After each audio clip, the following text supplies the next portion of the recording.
नमस्कार दोस्तों, आज हम आपको रहस्यमय दुनिया का सबसे बड़ा रहस्य डार्क मैटर यानी काला पदार्थ के बारे में कुछ रहस्यमय बातें बताएंगे। इस प्रकार की और वीडियो देखने के लिए हमारे चैनल को सब्सक्राइब कीजिए और बेल नोटिफिकेशन को दबाना ना भूलिएगा। तो आइए चलते हैं वीडियो की तरफ। डार्क मैटर यानी काला पदार्थ अदृश्य है।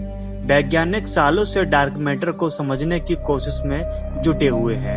कहने को तो 3/4 ब्रह्मांड उसी का बना है, पर देखने पर वह कहीं रत्ती भर भी दिखाई नहीं पड़ता।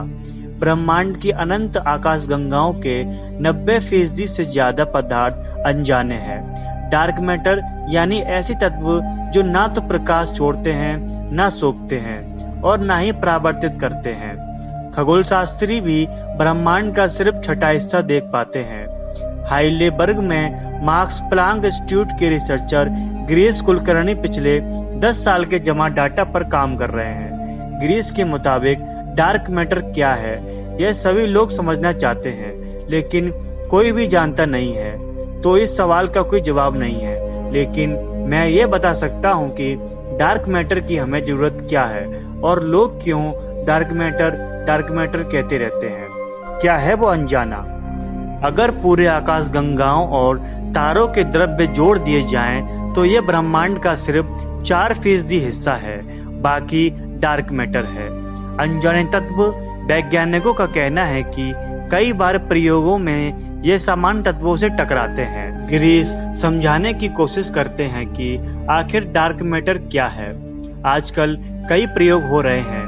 हमारी रोजमर्रा की जिंदगी में हम जो वस्तुएं देखते हैं वो जिन चीजों की बनी हुई हैं, जो हमारे तत्व हैं, हाइड्रोजन, हीलियम, कार्बन और ये सब, इन मूलभूत तत्वों से वो समझना नामुमकिन है। उन प्रयोगों के नतीजे और इस प्रकार से एक नए प्रकार के मटेरियल की आवश्यकता पड़ती है और उसको हम डार्क मैटर कहते हैं। जब आकाश गंगाएं नहीं थी, 13 अरब साल पहले ब्रह्मांड में आकाश गंगाएं नहीं थी।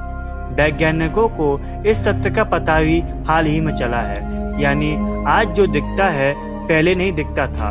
जब ब्रह्मांड की सृष्टि हुई तो उस समय अचानक इलेक्ट्रॉन और प्रोटॉन की बाढ़ आई। रिसर्चरों का अनुमान है कि इन इलेक्ट्रॉन प्रोटॉन में कंपन से ही आकाश गंगाओं की रचना हुई है, लेकिन यह पता नहीं लग पाया है कि कंपन आखिर क्यों हुआ। बोसोन कण की खोज करने वाली स्विट्जरलैंड की प्रतिष्ठित सर्न प्रयोगशाला अगले साल डार्क मैटर की खोज का प्रयोग शुरू करने वाली है।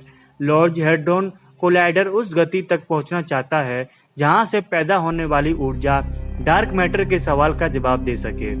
म्यूनिक में मार्क्स प्लांक इंस्टीट्यूट के हुबर्ट क्रोहा कहते हैं, कई सवालों के जवाब तलाशने हैं। हमारे पास कई विचार हैं, लेकिन आखिरी जवाब सिर्फ प्रयोग से आ सकता है और ये जवाब इन्हीं LHC प्रयोग से आ सकते हैं। और ये एक दिलचस्प पड़ाव पर है कि क्या हमें नए संकेत मिलेंगे जो स्टैंडर्ड मॉडल से अलग होंगे, जो हमें उन सवालों का जवाब देंगे जो अभी भी हमारे सामने हैं। सर्न की ही एक थ्योरी के मुताबिक डार्क मैटर के कण इतने छोटे हो सकते हैं कि पकड़ में ना आ पाए।